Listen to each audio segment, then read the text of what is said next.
Tenemos este diagnóstico también, la misma troca. El motor está fallando. 2011 RAM 67. Oigan nomás el sonido que trae el motor.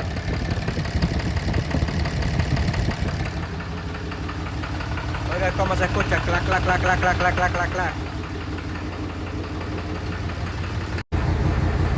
Vamos a hacer este diagnóstico, a ver la falla del motor. El cliente dice que tira bastante humo blanco. Cuando lo acelera y en la mañana tiembla más. Estamos aquí con el escáner. Estamos en los inyectores. Vamos a tratar de habilitar los inyectores y deshabilitarlos. Disable de inyector 1. No hay falla.